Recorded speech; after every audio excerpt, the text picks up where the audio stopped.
Alright, welcome back. So, last time we checked for and enabled device extensions. That seemed to work out pretty well. So now we move on to querying details of swap chain support. Support chain swap. Okay, just checking if a swap chain is available is not sufficient because it may not actually be compatible with our Windows Surface.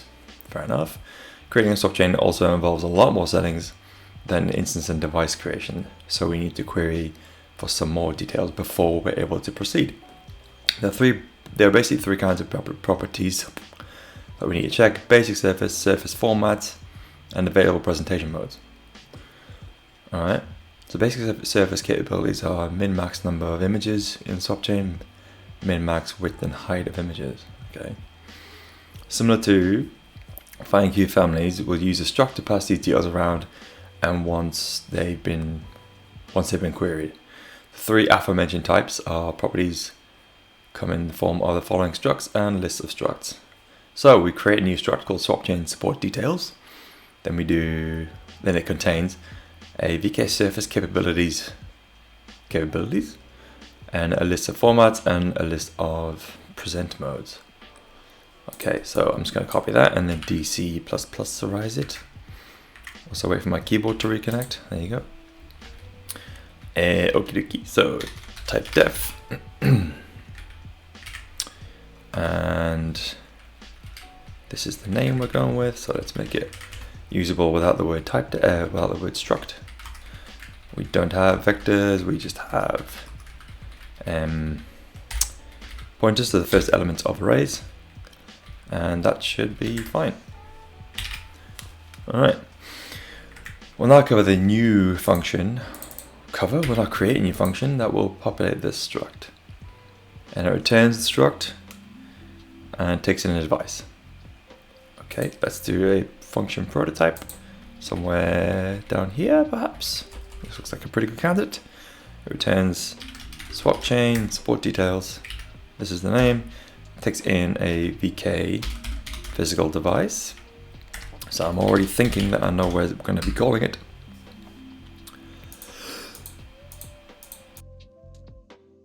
Oh, excuse me. Don't want to hear me cough. Okay, so let's place this function somewhere here. This is our rate device suitability function, where we're just kind of calling all of these things. And let's actually put it above, because that's where we put another one somewhat similar, didn't we? Yeah, check device extension support. Below that, let's do this function. Alright, and we're probably going to call it from... I'm just going to guess and say here. Because if we're checking the device features, the properties, and then checking for Q families, and then we're also checking for extensions, device extensions, then we're probably going to want to do the same check here.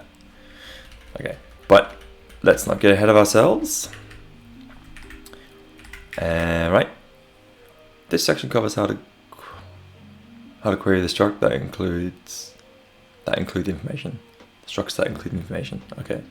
The meaning of these structs and exactly which data they contain is discussed in the next section. Let's start with the basic surface capabilities. These properties are simple to query and are returned into a single VK surface capabilities struct.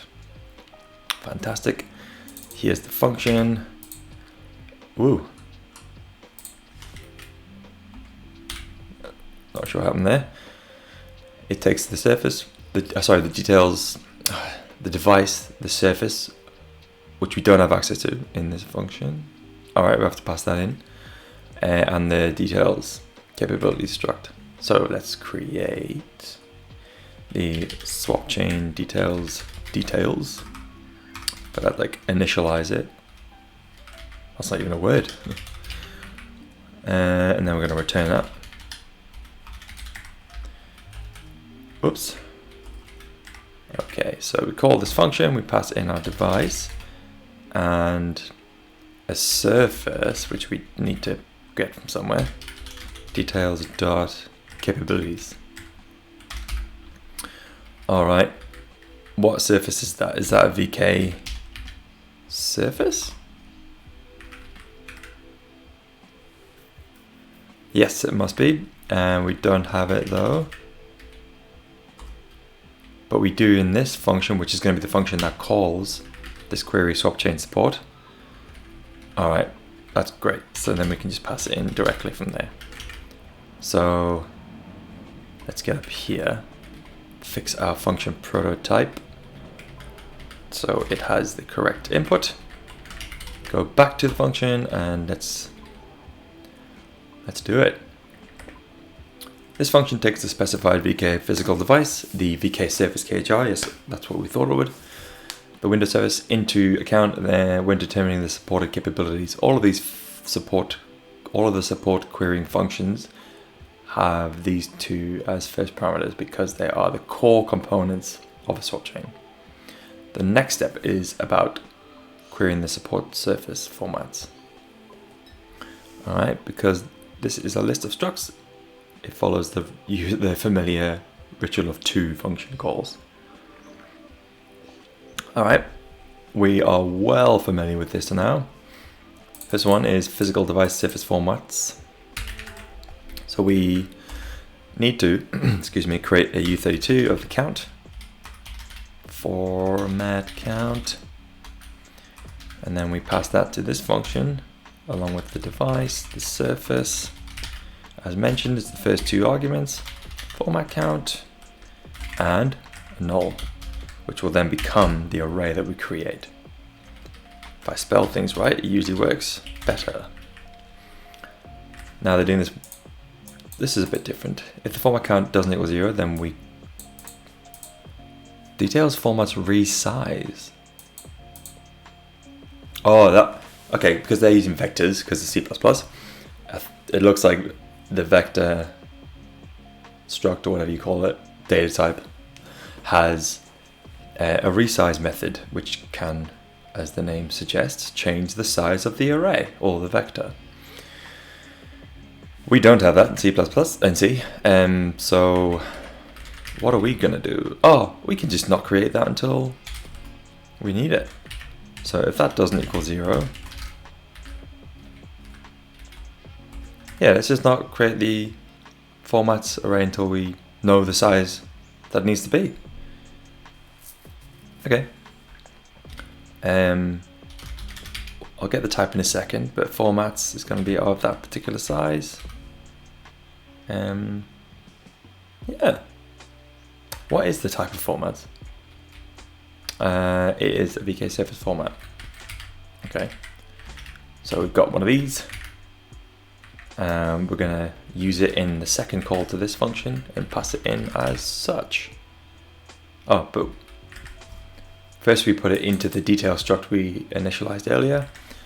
All right, so details.formats equals this formats, excuse me. And then, then it looks like we pass in the details.formats. But is that going to update it? Or is it just going to pass a value? Oh no, because details.formats is an array. It is intrinsically a pointer to the first element in the array. That is the value of it. So it's the address, I guess. And that is what will hopefully get updated. So then when we return our details, it actually has the data that this function puts into the array of that size. One hopes. Make sure that the vector is resized. I should have read ahead to see that. To hold the available formats. And finally, querying the supported presentation. Presentation modes works exactly the same way. All right, different function name, but same structure. And let's call it present count, I guess. Yep. Calling this with our device and our surface and our address of present count. Oh, not the family. There you go. And null, yes, null.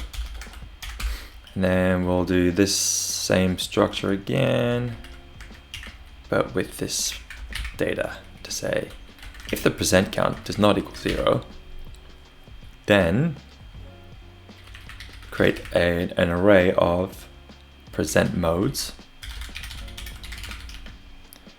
of type VK surface present modes.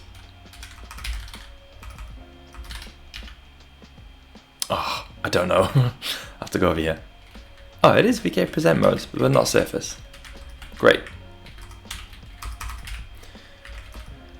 Alright, so there's our present modes. We are setting, I think, just present mode, yep, to be present modes, and then we pass in present modes. Oh, and that is the wrong size. Why are you complaining?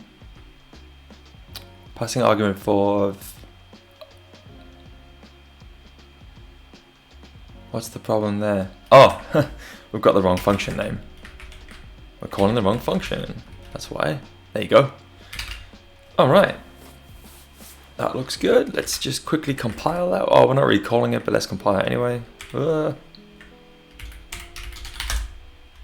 on.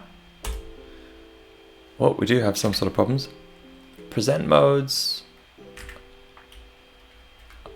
Oh, it's present count. I'm passing the wrong thing to this function. And that was the only error by the looks of it. So let's go. Yep. Looks good so far. Looks good. Okay, the next thing to do is all the details are in the struct now. So let's extend even, is device suitable, which we don't use, but we use our rating function to verify that the swap chain support is adequate. Swap chain support is sufficient for this tutorial if there is at least one supported image format and one supported presentation mode, given the window surfaces we have. So this is a supported presentation. These are presentation modes, and these are image formats.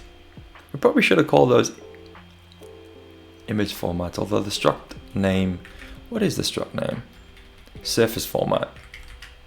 Maybe that just means image. All right, fair enough.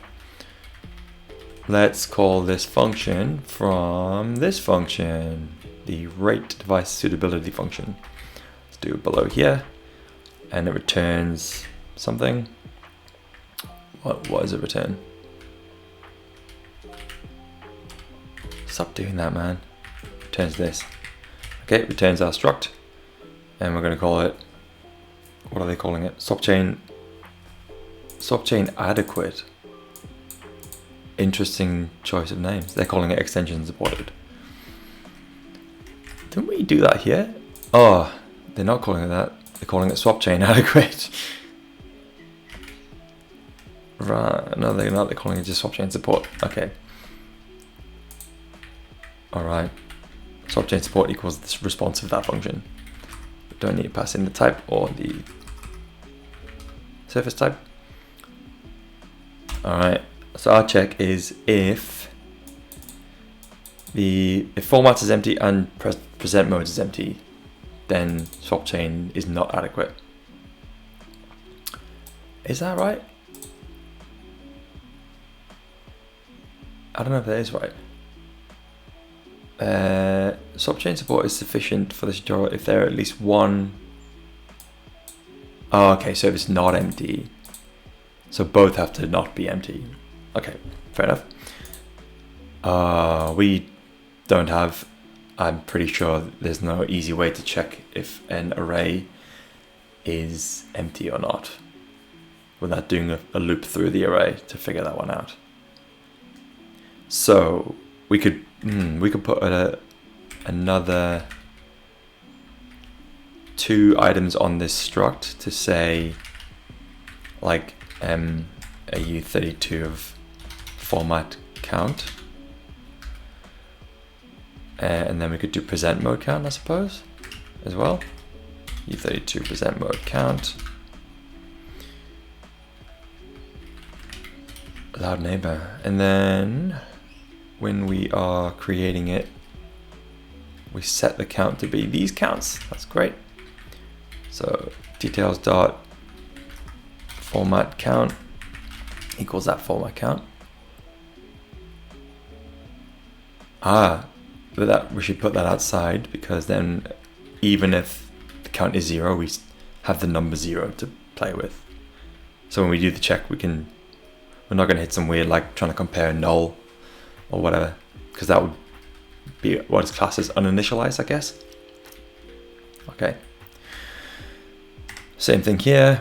Present mode count equals this number, and then we can use that from within this function call to say something like if swapchain support dot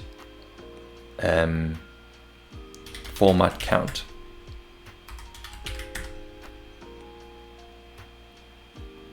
equals 0, or swapchain support dot present mode count equals 0.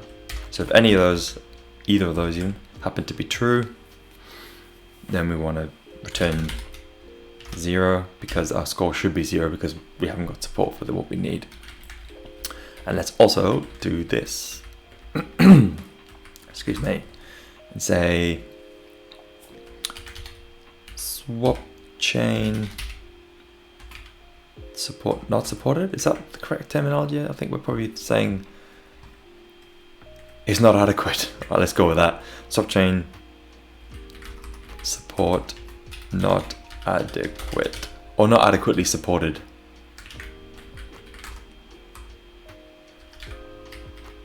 Yeah, okay. Swap chain not adequately supported. Weird, kind of, okay. And then let's just check that compiles. Failed to find a suitable GPU. Oh, it's not supported. Oh, that's a bummer. I'm pretty sure my laptop would be supported, but okay, I'll come back to that. What's the last thing they need to do? Swapchain support, blah, blah, blah. It is important that we only try to query the swapchain support after verifying that the extension is available. The last line of the function. Ah.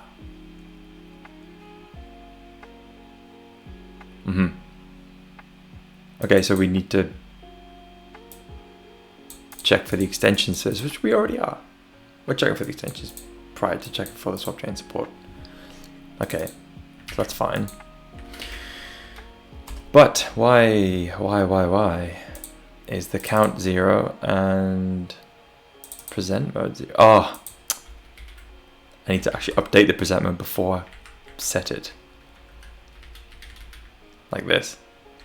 That might be the reason for our lack of support. Yes, it is. Order of things. Excellent, we got that up and running. All right, choosing the right settings for the swap chain. Okay, I think I might quickly stop there and then come back to this later on today. All right, so for now, let us commit git. Actually, let's just clear that so we can see. Git status, git add main, and whoops, git virt, git commit, and what do we do? How do we say that? We check swapchain support. Check swapchain support. Device swapchain support, let's call that. Alright, git push origin main. Done and done. Alright, we'll come back pretty shortly and then we'll look at choosing the right settings for the swap chain. Thanks so much.